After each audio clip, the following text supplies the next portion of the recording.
Assalamualaikum warahmatullahi wabarakatuh.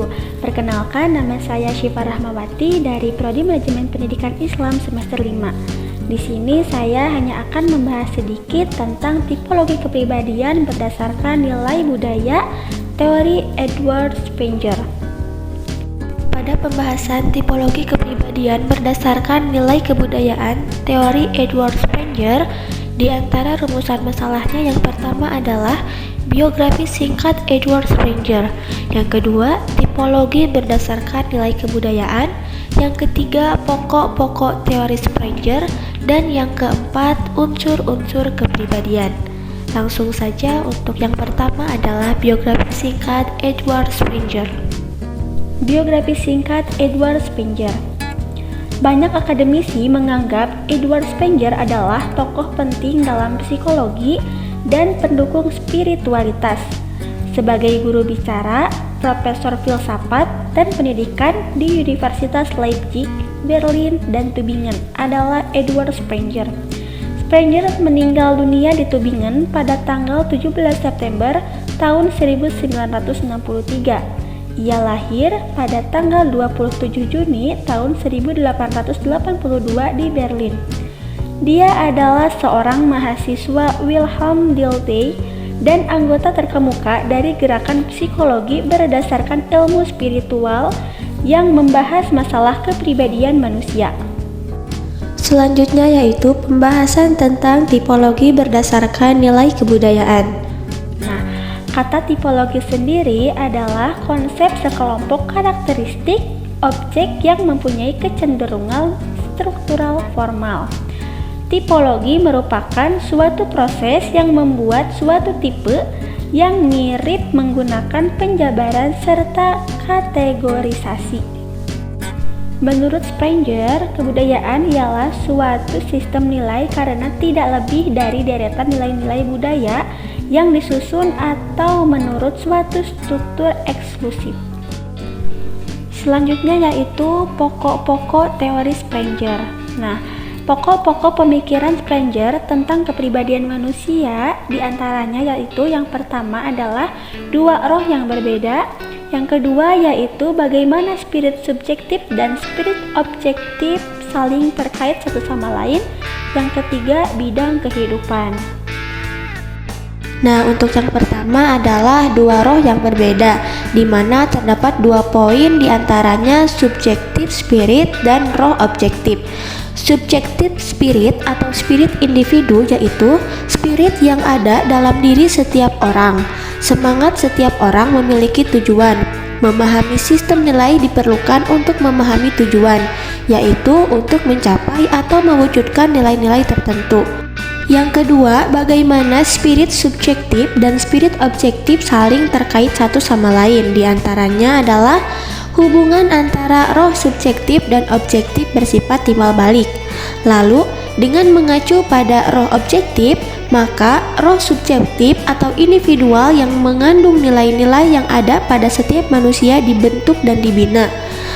Ada lagi dengan memperlakukan roh objektif sebagai standar, maka roh individu dihasilkan dan dikembangkan. Dan yang terakhir, unsur-unsur semangat tujuan atau budaya ditinggikan di atas semangat individu dan secara umum diakui sebagai suatu yang berharga. Lalu yang ketiga adalah bidang kehidupan. Terdapat dua poin diantaranya. Yang pertama, karena budaya tidak lebih dari nilai-nilai budaya yang disusun atau diatur sesuai dengan kerangka yang diberikan. Budaya dipahami sebagai sistem nilai oleh Springer. Yang kedua, 6 kategori membentuk budaya sebagai ranah kehidupan. Di antaranya, bidang yang berhubungan dengan manusia yang mengandung 4 nilai budaya, di antaranya pengetahuan, ekonomi, seni, dan keagamaan. Lalu, tempat di mana ada 2 nilai budaya dan di mana orang dianggap sebagai anggota masyarakat, di antaranya sosialis dan politis. Pada tabel berikut, klasifikasi tipe manusia oleh Springer disajikan secara singkat.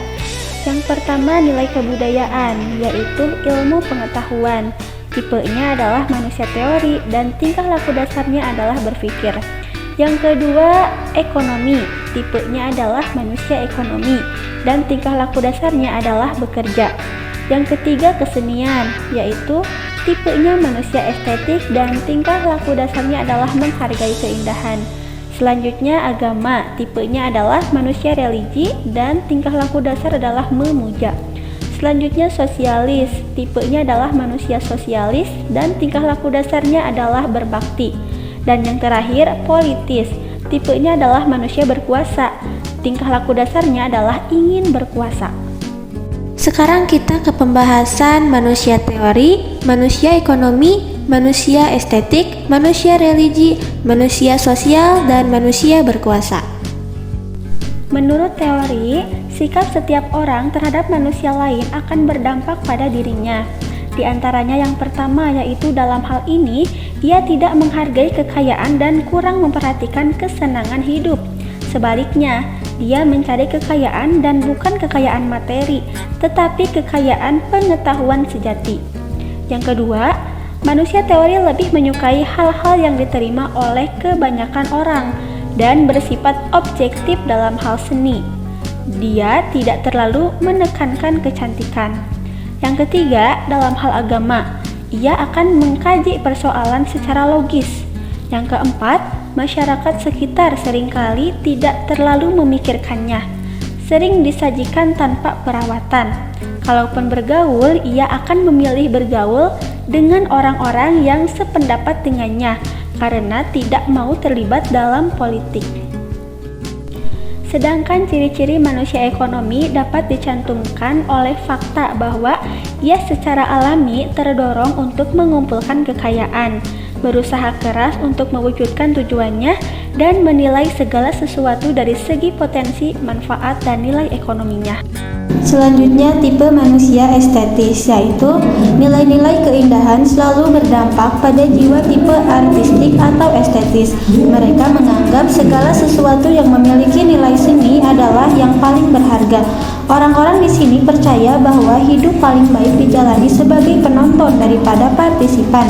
Dia adalah seorang impresionis atau seorang yang menjalani gaya hidup pasif.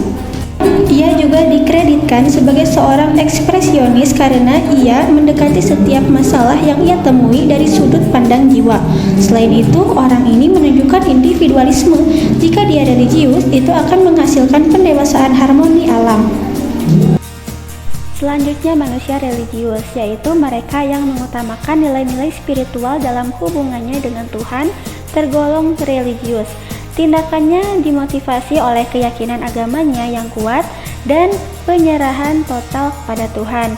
Bagi mereka yang berada dalam kelompok ini, yang berjuang untuk keharmonisan batin dan tujuan hidup ini, semuanya diukur dari segi spiritualitas, kepribadian, dan maknanya. Untuk tipe manusia sosial mengutamakan nilai-nilai sosial atau hubungan interpersonal sebagai pandangan hidup mereka. Mudah bergaul, senang berkolaborasi untuk menemukan solusi atas masalah, pemahaman, dan kebaikan, dan mereka mempertimbangkan masalah yang berkaitan dengan hubungan manusia. Lalu pada politik adalah nilai terpenting bagi seseorang yang memiliki kekuasaan atau tipe politik, sehingga wajar jika dalam kehidupan sehari-hari ia sangat senang berbicara tentang politik dan urusan kenegaraan serta mengikuti dari dekat setiap pengelolaan yang terjadi baik di dalam negeri maupun di luar negeri. Sifatnya diarahkan untuk mengejar kesenangan dan rasa kekuatan. Ingin memerintah adalah pendorong utama. Orang ini berusaha untuk memerintah orang. Selanjutnya yaitu pembahasan tentang unsur-unsur kepribadian, di mana ialah faktor-faktor yang mempengaruhi bagaimana kepribadian berkembang. Di antaranya yang pertama adalah pengetahuan, yaitu segala sesuatu yang diketahui serta diatur secara logis, metodis, serta dengan memperhatikan karena dampak dan kemampuan untuk mengungkapkan gejala-gejala tertentu. Komponen yang membentuk pikiran serta jiwa orang yang sadar sebenarnya ada di otaknya. Lingkungan seorang mencakup banyak sekali hal yang dia rasakan memakai panca inderanya serta menerima atau reseptor organisme lain, seperti getaran eter, getaran akustik, bau, rasa, sentuhan, tekanan mekanis, tekanan panas, dan sebagainya. yang masuk ke sel-sel tertentu di bagian otak eksklusif. Yang kedua, ketika merenungkan sesuatu atau menghasilkan opini, ingatlah bahwa perasaan adalah perasaan dan kesadaran batin itu sendiri. Kesadaran manusia terdiri berasal pengetahuan dan aneka macam emosi. Misalnya di hari yang luar biasa panas, jika seseorang melihat papan reklame teh hijau dengan rona yang terlihat segar dan lezat, persepsi tadi mengakibatkan seolah-olah representasi segelas teh hijau dingin timbul di depannya. Dan gambar itu terhubung oleh pikirannya dengan representasi lain yang timbul pula menjadi memori pada kesadarannya. Sebagai persepsi dirinya menikmati segelas teh hijau yang dingin, indah dan menyegarkan pada hari yang panas yang tampak begitu realistis arti pentingnya. Dia mengalami perasaan menyenangkan pada kesadarannya, serta perasaan senang itu mengakibatkan dia mengeluarkan air liur. Waktu dia merasakan seorang yang menggambarkan dirinya sedang menikmati segelas teh hijau dingin. Dan yang ketiga yaitu dorongan insting, merupakan dorongan yang dibawa sejak lahir serta memaksa seorang buat bertindak tanpa sadar. Psikolog menyatakan bahwa selain perasaan ini, kesadaran manusia juga terdiri asal berbagai orang lain yang hadir dalam organisme serta khususnya dalam gen sebagai naluri daripada yang dibawa oleh pengetahuan.